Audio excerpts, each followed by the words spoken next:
Dieu est bon, il est glorieux. Merci beaucoup aux différentes chorales pour leurs prestations.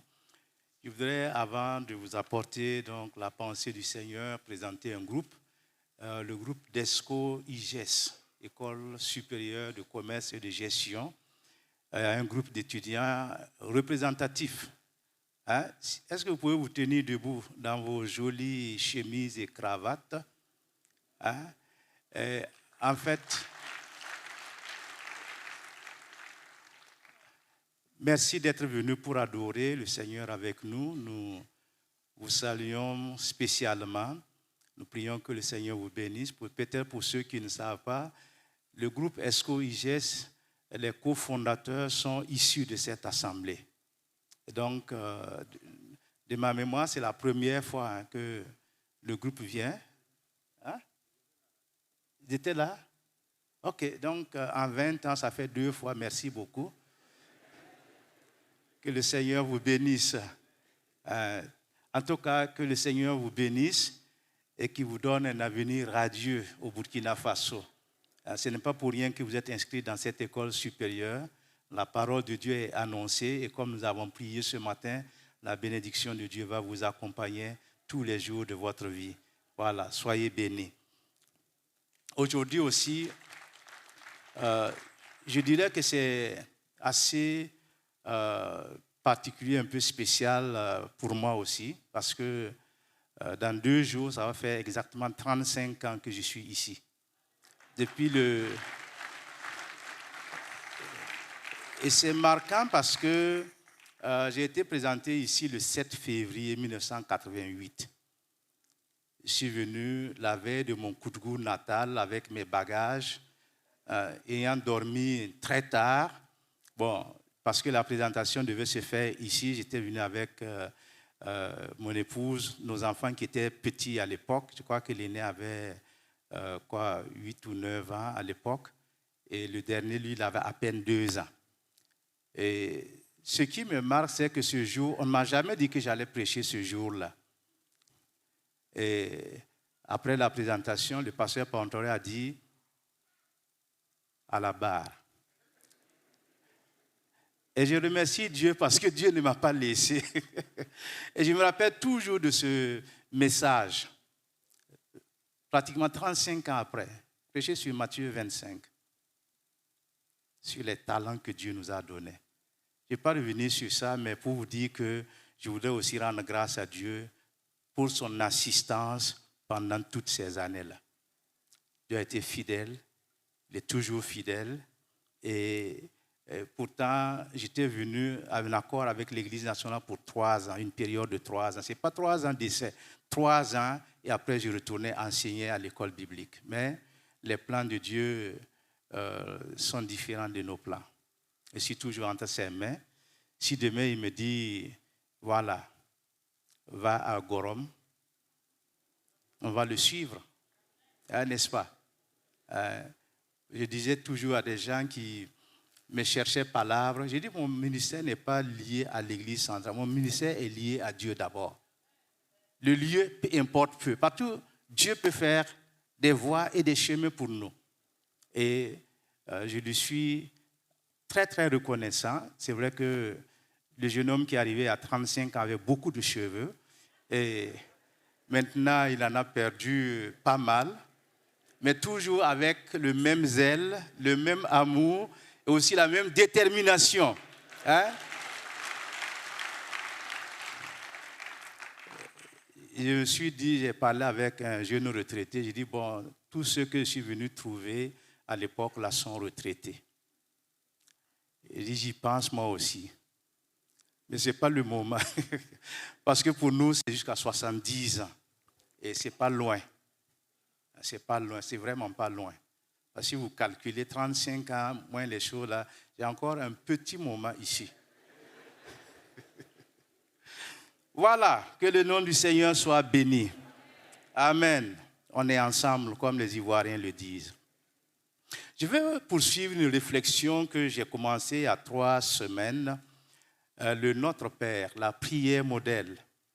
La prière modèle a été enseignée par Jésus à ses disciples Et j'avais parlé de la première partie qui concernait uniquement Dieu. Et maintenant, je vais parler de la deuxième partie qui concerne l'homme et son prochain. L'homme, parce que l'homme a une relation avec Dieu. C'est ce qui nous lie à Dieu. Et nous, en tant que chrétiens, nous devons avoir non seulement cette relation verticale, c'est-à-dire avec Dieu, mais aussi une relation horizontale avec mon prochain, avec mon frère, avec ma sœur, avec ma société. Dans Matthieu chapitre 6, versets 7 à 15, Matthieu chapitre 6, versets 7 à 15, Jésus dit ceci. Suite à la requête des disciples, il dit, en priant, ne multipliez pas de vaines paroles comme les païens qui s'imaginent qu'à force de paroles, ils seront exaucés. Ne leur ressemblez pas, car votre Père sait de quoi vous avez besoin avant que vous le lui demandiez. Voici donc comment vous devez prier. Et puis on va le répéter ensemble. Hein? D'accord? On se tient debout et puis on va répéter le Notre Père. Donc, voici comment vous devez prier. Notre Père qui est aux cieux, que ton nom soit sanctifié, que ton règne vienne, que ta volonté soit faite sur la terre comme au ciel. Donne-nous aujourd'hui notre pain quotidien. Pardonne-nous nos offenses comme nous aussi nous pardonnons à ceux qui nous ont offensés. Et ne nous induis pas en tentation, mais délivre-nous du malin. Car c'est à toi qu'appartiennent dans tous les siècles le règne, la puissance et la gloire. Amen. Amen. Vous pouvez reprendre vos places. Et il est dit, si vous pardonnez aux hommes leurs offenses, votre Père céleste vous pardonnera aussi. Mais si vous ne pardonnez pas aux hommes, votre Père ne vous pardonnera pas non plus vos offenses. Donc, cette deuxième partie de cette prière modèle de notre Père concerne l'homme. L'homme et ses besoins. Parce que Jésus, en leur apprenant la prière, il arrive à l'homme en disant, donne-nous aujourd'hui notre pain quotidien. En d'autres termes, donne-nous notre nourriture quotidienne. En termes, il y a quelques années, on aurait dû dire, donne-nous notre taux quotidien, parce que c'est la nourriture. Hein? Mais je sais que d'autres diront, donne-nous notre benga quotidien. Ah, n'est-ce pas? Parce que c'est ça. Ou donne-nous notre riz quotidien. On se moquait de moi parce que quand j'étais à l'école biblique, je n'aimais pas le taux. Ça, mais la punition, c'était toujours là. Il faut faire le taux, le riz, le taux, le riz, taux. Et même un jour, j'ai même osé dire à un doyen que le riz couché vaut mieux que le taux chaud. On a mangé ça tellement au village. Et le matin, on vous réveille, on va couper le morceau de taux là, on met dans votre main, et puis vous mangez en courant pour aller à l'école. Aujourd'hui, aucun enfant ne voudra faire ça. C'est honteux. Mais on l'a fait, on est vivant. Ce sont les conditions de la vie. Mais quand Jésus dit, donne-nous notre pain quotidien, en Israël, ils mangeaient le pain tous les jours. Pour ceux qui sont allés en Israël, bon, ils ont mangé le pain là chaque jour. Hein? Falafel. Tous les jours. Et ce matin, ce que le Seigneur voudrait nous enseigner, c'est que nous devons demander notre pain de chaque jour. C'est vrai, les choses ont changé. Les choses, en fait, sont devenues meilleures par rapport au passé. Il y en a qui, leur nourriture quotidienne, ce n'est pas le taux, mais bien d'autres choses. Et pour ceux qui ont grandi, ils ont 3 repas par jour. Et Dieu bénit. Dieu a permis qu'on passe d'un repas par jour à 3 repas par jour dans certaines familles. Et je sais que ça n'a pas été facile. Et ce taux-là, pour le gagner, certaines familles n'arrivaient pas à avoir ce taux-là. Mais aujourd'hui, Dieu a fait grâce. Et Dieu a permis que nous sortions de cette zone rouge pour être dans une zone plus verte. Donc n'oublions pas. N'oublions pas d'où nous sommes venus. Et jusqu'à présent, mon épouse a une habitude, aucune nourriture n'est jetée à la poubelle. Jamais. Vous allez chauffer ça, jusqu'à vous allez terminer. Parce que c'est vrai qu'il y en a qui sont habitués au gaspillage. Vous allez dans leur poubelle, il y a la nourriture, le riz qu'on jette parce qu'on n'en prend pas soin. Et pourtant, ils ont des congélateurs, ils ont des frigos, ils peuvent conserver la nourriture. Mais il y en a tellement. Il y en a tellement qu'on gaspille. Et aujourd'hui, c'est un encouragement pour nous de prier pour nos besoins quotidiens. Et beaucoup de gens ont interprété ce passage de plusieurs manières. Il y en a qui disent, bon, le pain quotidien, c'est la nourriture que nous mangeons tous les jours. Mais il y en a qui sont arrivés au point de dire que la nourriture quotidienne, le pain quotidien, c'est la parole de Dieu que nous devons manger tous les jours aussi. Et l'un dans l'autre, nous avons besoin de nourriture physique, mais nous avons aussi besoin de nourriture spirituelle. C'est pourquoi, à ce moment, cette prière qui est considérée comme une prière essentielle, c'est un vrai enseignement pour l'enfant de Dieu. Et cette demande est comme une pétition pour nos besoins quotidiens. Et vous voyez, on a prié pour la bénédiction de Dieu. N'oubliez pas, quand Dieu vous bénit, pensez aussi à Dieu. Il y aura des témoignages parce que Dieu exauce toujours la prière. Dieu est celui qui est prêt à bénir son peuple, à leur donner ce dont il a besoin pour vivre chaque jour. Mes frères et mes sœurs, nous vivons une période où nous devons être reconnaissants à Dieu dans cette période assez difficile. Dieu nous permet non seulement de vivre, mais aussi de faire quelque chose pour son œuvre. C'est pourquoi la parole de Dieu nous dit de ne pas nous inquiéter du lendemain, car le lendemain prendra soin de lui-même. Nous ne devons pas être anxieux d'un futur proche ou d'un futur lointain, parce que notre vie est entre les mains de Dieu. Cela nous amène à la base de tout que c'est Dieu qui donne la nourriture quotidienne, comme il a fait pour le peuple d'Israël dans le désert. Quand Israël s'est retrouvé dans le désert en direction de la terre promise, Dieu leur a promis de leur donner le pain quotidien, la nourriture quotidienne. Ils avaient la manne, ils avaient les cailles chaque jour. Et une des leçons que le peuple d'Israël devait apprendre, c'est que c'est seulement au jour du sabbat qu'ils devaient ramasser la nourriture pour 2 jours. Sinon, chaque jour, ils devaient aller chercher la nourriture. Pourquoi? Dieu voudrait leur apprendre à dépendre uniquement de lui. Notre dépendance de Dieu nous donne justement les grandes bénédictions.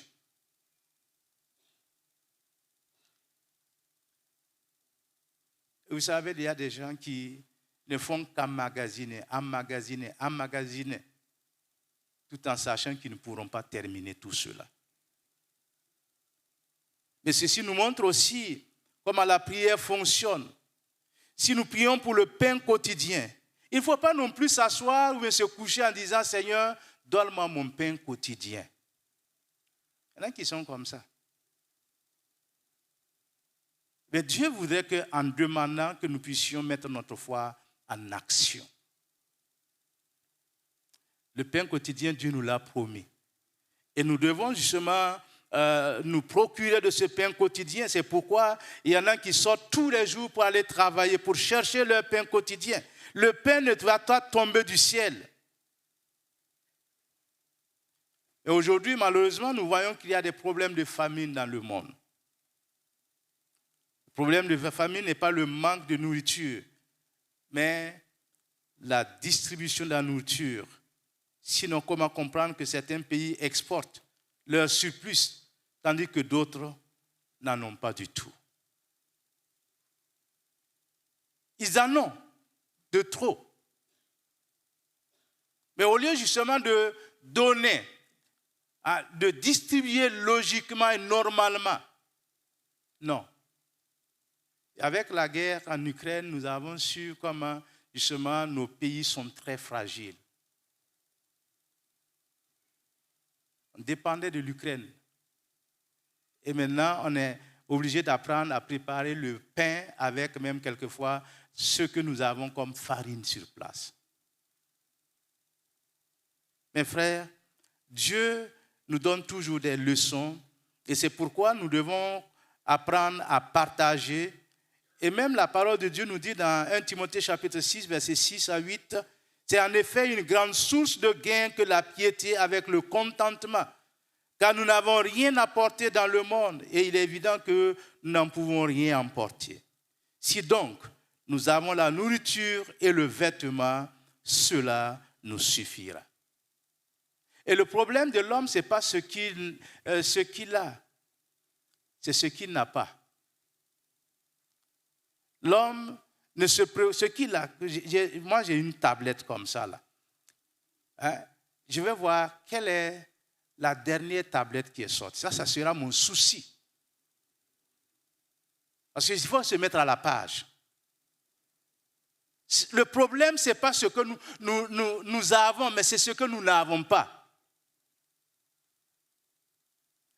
Et une sœur, la dernière fois, qui disait à des étudiants, c'est vous qui cherchez encore le pain, moi je cherche le beurre.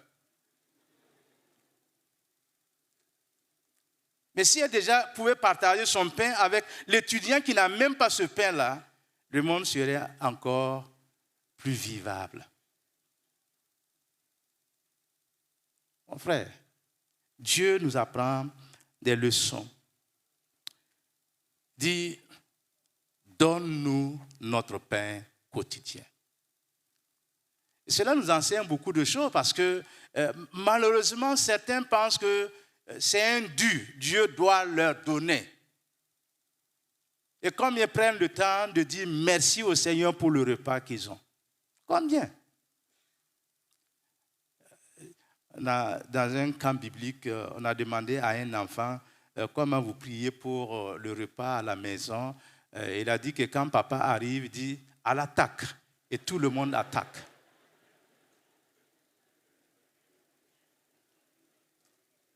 Le pain quotidien, c'est quelque chose de très cher. Et nous devons être reconnaissants à Dieu parce que les choses, c'est vrai, Dieu nous a fait grâce. Il nous a fait grâce. Parce que quand chacun regarde un peu en arrière, il peut rendre grâce à Dieu pour aujourd'hui. Et ce qu'il a aujourd'hui ne le préoccupe pas, c'est ce qu'il veut demain là qui devient son problème. Mais si déjà, nous pouvons être reconnaissants à Dieu pour aujourd'hui, nous sommes assurés que demain sera aussi béni. Dieu ne nous accompagne pas pour nous laisser en route, mais il a dit, je suis avec vous tous les jours jusqu'à la fin du monde.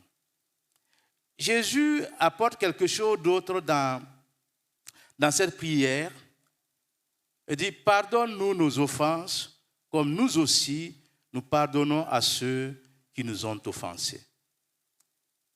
Pardonne-nous nos offenses. Nous ne sommes pas sans péché.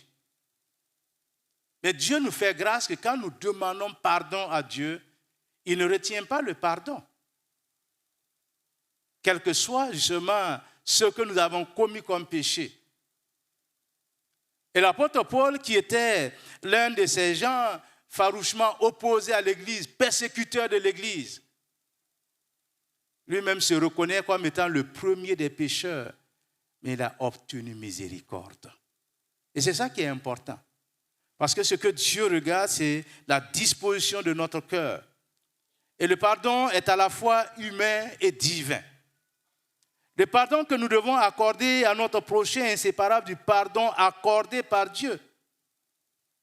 Et si nous voulons avoir le pardon chrétien, il y a 3 choses qui sont nécessaires. La première des choses, c'est d'abord apprendre à comprendre l'autre. Il y a toujours une raison pour laquelle quelqu'un fait une chose ou agit de telle ou telle manière. Par exemple, si quelqu'un est impoli ou énervé, c'est peut-être parce qu'elle a un souci ou même souffre intérieurement. S'il nous traite avec suspicion ou dégoût, peut-être qu'elle a été mal informée ou mal compris ce que nous avons fait ou même dit. Le pardon sera plus facile pour nous si nous avons essayé de comprendre avant de condamner. On est prompt à condamner, on est prompt à dire oui, on est incompris, on est prompt à dire oui, moi j'ai raison. Et si tout le monde a raison, qui a tort? Qui? La deuxième chose nécessaire, c'est que nous devons apprendre à pardonner. Le pardon, c'est un apprentissage parce que malheureusement, on a la tendance à garder tout en nous. Ça devient comme une poubelle. On m'a fait ceci, on jette ça là, jusqu'à ce que la poubelle là soit remplie. Et qui va vider la poubelle? Et pendant ce temps, nous demandons à Dieu, pardonne-nous. Mais si nous nous attardons sur quelque chose qu'on nous a fait, eh bien, on a souvent entendu l'expression « je n'oublierai jamais ce qu'un tel ou une telle m'a fait ». Ou encore, je n'oublierai jamais le traitement dont j'ai été l'objet.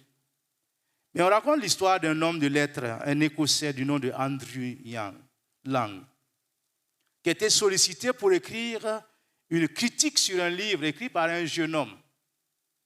Il a écrit la critique et le jeune homme l'a mal pris.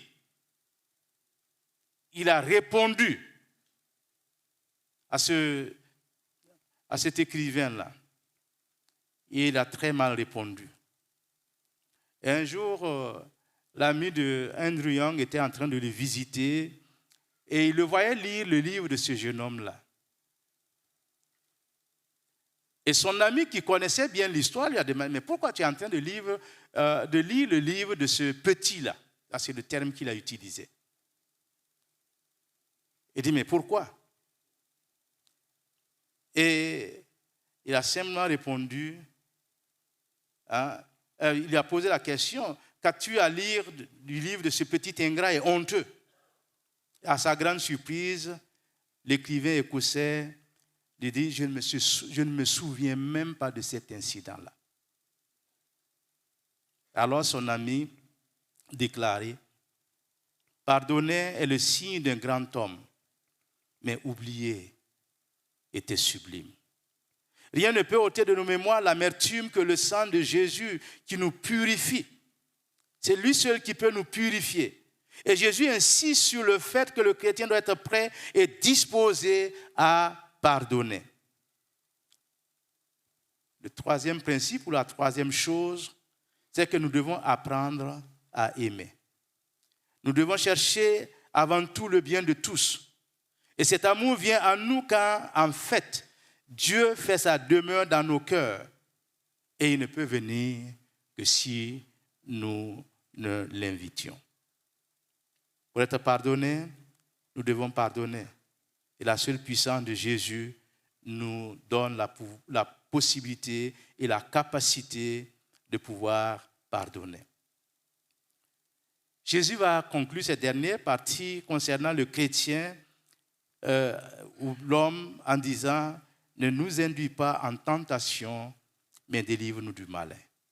Car c'est à toi qu'appartiennent dans tous les siècles le règne, la puissance et la gloire. » Nous devons comprendre que la tentation n'est pas permise pour que nous tombions.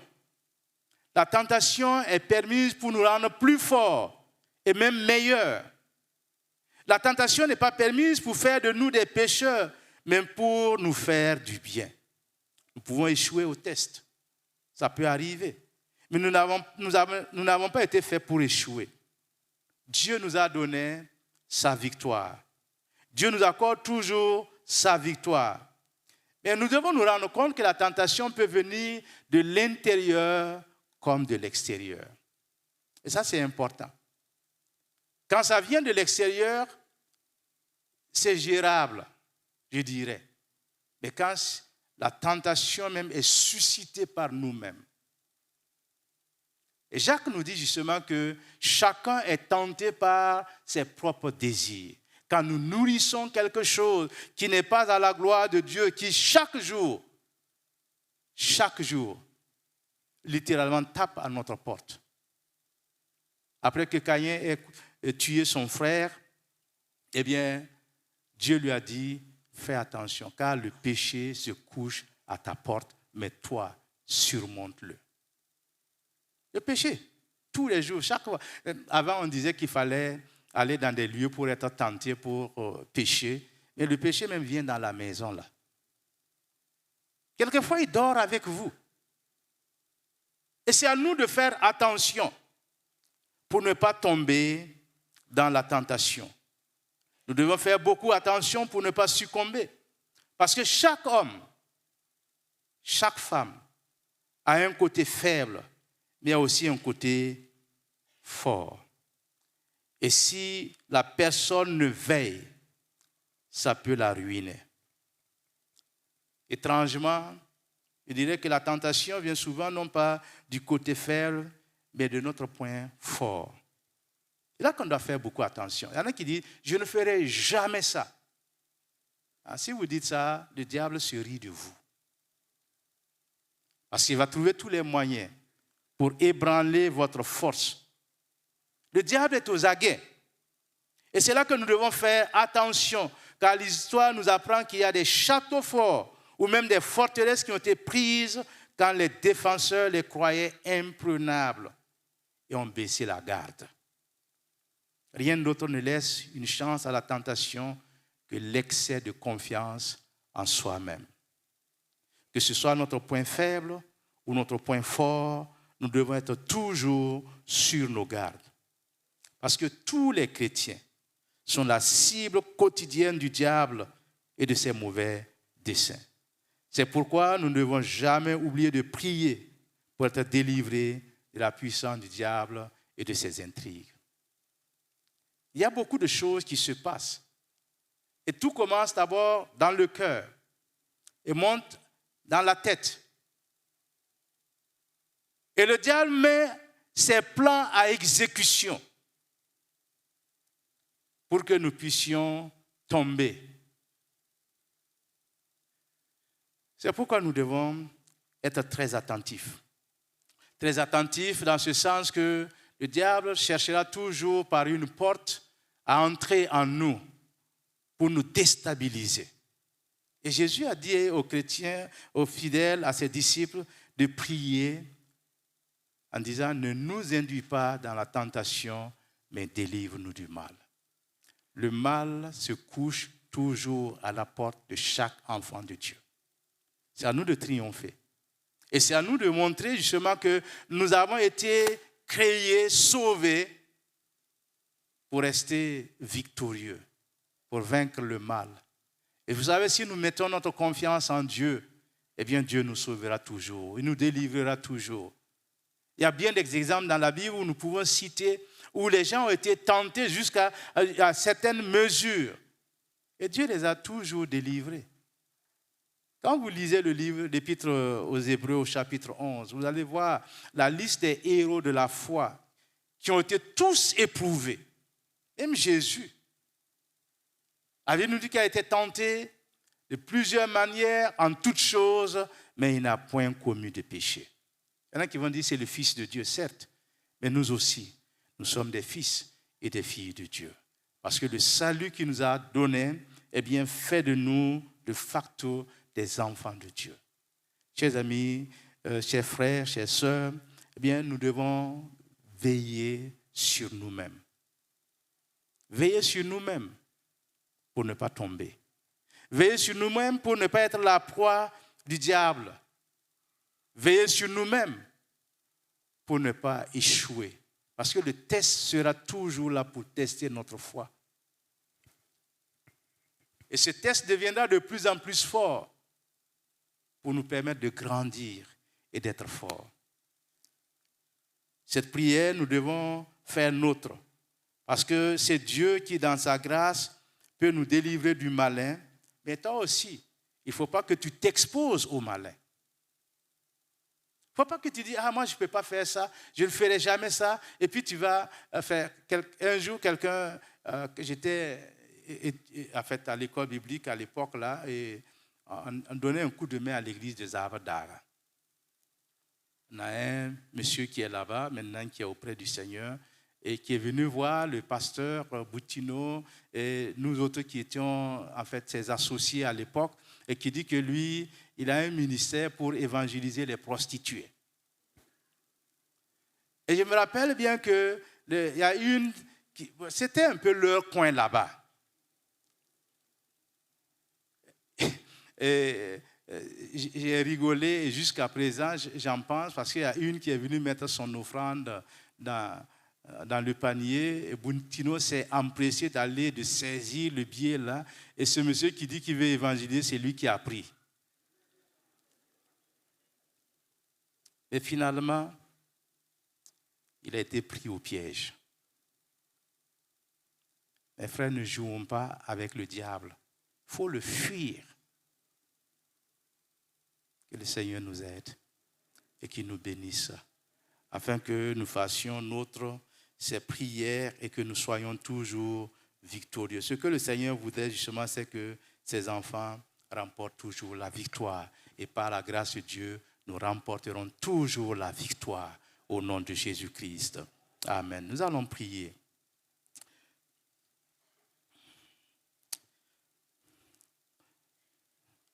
Peut-être que tu es exposé justement à ce genre de situation. Peut-être que tu es dans une situation très difficile. Et tu voudrais que nous prions pour vous maintenant. Quelle que soit la situation dans laquelle vous vous trouvez, nous avons un Dieu qui nous accorde la victoire. Pendant que nous avons tous les yeux fermés, je voudrais demander à ceux qui sont dans cette situation de bien vouloir se tenir debout. Nous allons intercéder. Nous allons prier que le Seigneur les sorte de ces tentations, de ces situations difficiles et en face d'eux des victorieux, des vainqueurs au nom de Jésus-Christ. L'apôtre Paul était un persécuteur de l'Église, il a dit qu'il était le premier des pécheurs, mais Dieu a fait grâce. Dieu aussi veut te faire grâce ce matin. Je vais demander au pasteur Youssouf de venir ce matin, de recommander nos frères et nos sœurs qui se tiennent debout afin que le Seigneur les visite dans leur épreuve, dans leur test, que le Seigneur les rende plus que victorieux au nom de Jésus-Christ. Amen.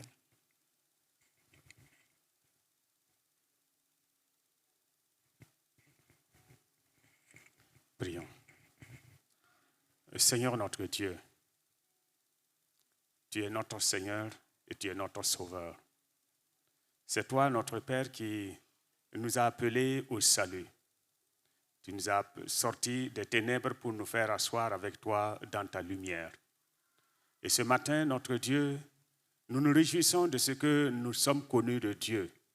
Nos noms sont inscrits dans le livre de vie. Et nous t'exaltons, Seigneur, nous sommes des enfants de Dieu et des enfants légitimes.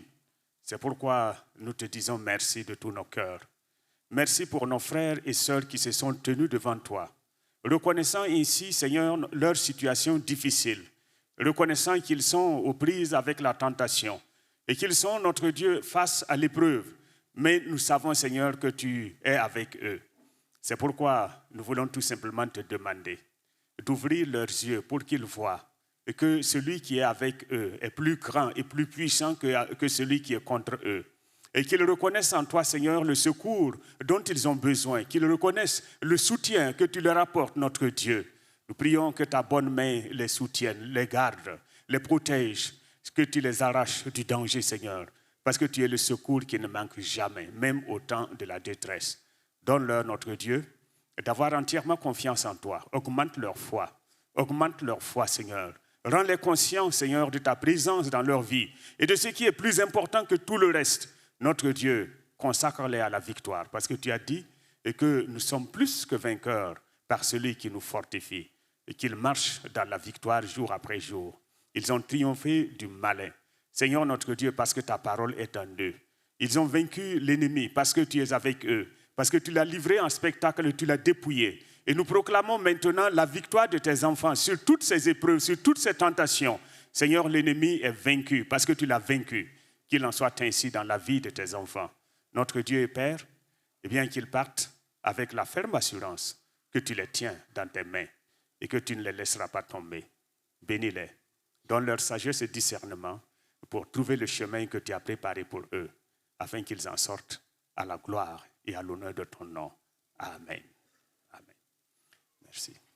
Nous rendons grâce au Seigneur pour ces moments et nous voulons remercier le pasteur pour la parole qu'il a apportée et vous remercier d'être venus aussi nombreux pour adorer le Seigneur ce matin. Que Dieu vous bénisse. Merci à chaque acteur. Nous sommes venus ensemble et nous nous réjouissons dans la maison du Seigneur. Que Dieu vous bénisse. Tenez-vous debout. Nous allons terminer notre culte par la prière. Seigneur, merci pour ta présence au milieu de nous.